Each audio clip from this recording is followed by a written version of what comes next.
ರೀತಿ ಇವತ್ತು ಏನಪ್ಪ ಅಂತಂತಂದರೆ ನಮ್ಮ ದೇಶದಲ್ಲಿ ಶ್ರೀಮಂತರಾಗ್ತಾ ಇದ್ದಾರೆ, ಬಡವರು ಆಗ್ತಾ ಇದ್ದಾರೆ.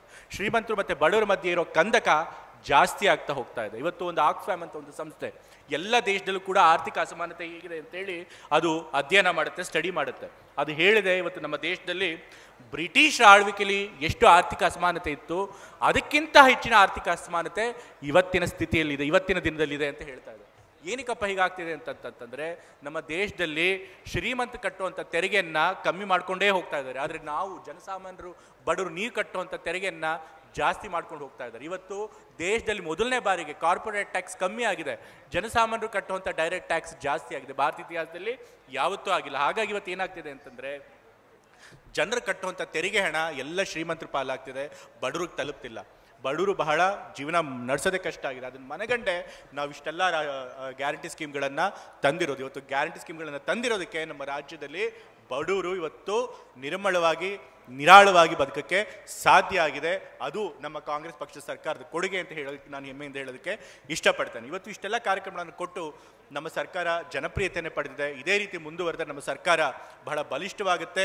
ನಮ್ಮನ್ನು ಕೆಡೋದಕ್ಕೆ ಸಾಧ್ಯ ಆಗೋದಿಲ್ಲ. ಮುಂದಿನ ಚುನಾವಣೆಯಲ್ಲಿ ನಾವೇ ಗೆಲ್ತೀವಿ ಅನ್ನೋ ಒಂದು ದ್ವೇಷ ಹಸುವಿಂದ ವಿರೋಧ ಪಕ್ಷಗಳು ಏನು ಮಾಡ್ತಿದ್ದಾರೆ ಅಂತಂದರೆ ನಮ್ಮ ಸರ್ಕಾರನ ವಾಮ ಮಾರ್ಗದಿಂದ ವಂಚನೆಯಿಂದ ಅದನ್ನು ಅಸ್ಥಿರಗೊಳಿಸುವಂಥ ಕೆಲಸ ಮಾಡ್ತಾ ಇದ್ದಾರೆ. ಇವತ್ತು ಮುಖ್ಯಮಂತ್ರಿಗಳವ್ರ ಮೇಲೆ ಸುಳ್ಳು ಆರೋಪಗಳನ್ನು ಮಾಡಿ ಅದರೊಳಗೆ ಏನೂ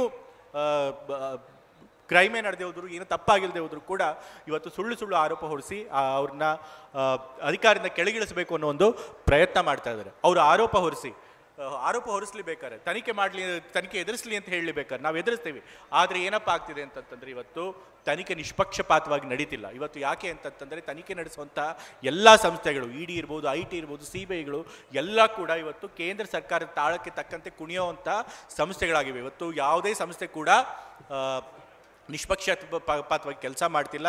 ಎಲ್ಲ ಕೂಡ ಕೇಂದ್ರ ಸರ್ಕಾರದ ಕಪಿಮುಷ್ಟಿಯಲ್ಲಿ ಸಿಲ್ಕಾಕೊಂಡಿವೆ, ಕೇಂದ್ರ ಸರ್ಕಾರದ ನಿಯಂತ್ರಣದಲ್ಲಿದ್ದಾವೆ. ರಾಜ್ಯಪಾಲರ ಕಚೇರಿ ಕೂಡ ಇಂದ ಹಿಡಿದು ದುರದೃಷ್ಟವಶಾತ್ ಎಷ್ಟೊಂದು ಕೋರ್ಟ್ಗಳು ಕೂಡ ಇವತ್ತು ಕೇಂದ್ರ ಸರ್ಕಾರ ಹೇಳುವಂಥ ರೀತಿ ತೀರ್ಪುಗಳನ್ನು ಕೊಡುವಂಥ ಪರಿಸ್ಥಿತಿ ನಿರ್ಮಾಣ ಆಗ್ತಾ ಇದೆ. ಈ ರೀತಿ ಆದರೆ ನಾವು ಎಲ್ಲಿ ಹೋಗಿ ನ್ಯಾಯ ಕೇಳಬೇಕು? ಎಲ್ಲಾದರೂ ಕೇಂದ್ರ ಸರ್ಕಾರದ ವಿರೋಧ ಪಕ್ಷಗಳು ಈ ರೀತಿ ಷಡ್ಯಂತ್ರ ನಡೆಸಿ ಸುಳ್ಳು ಆರೋಪ ಹೊರಿಸಿದಾಗ ನಾವೇನು ಮಾಡ್ತೀವಿ?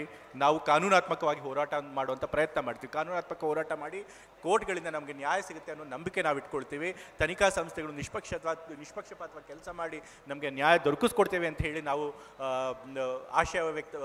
ಆಸೆ ಇಟ್ಕೊಂಡಿರ್ತೀವಿ. ಆದರೆ ಇವತ್ತು ಎಲ್ಲ ಸಂಸ್ಥೆಗಳು ಕೂಡ ಇವತ್ತು ನಮ್ಮ ದೇಶದಲ್ಲಿ ಕೇಂದ್ರ ಸರ್ಕಾರದ ಒಂದು ನಿಯಂತ್ರಣದಲ್ಲಿ ಇರೋದ್ರಿಂದ ಇವತ್ತು ನಮಗೆಲ್ಲೂ ಕೂಡ ನ್ಯಾಯ ಸಿಗೋಂಗೆ ಆಗ್ತಾ ಇಲ್ಲ.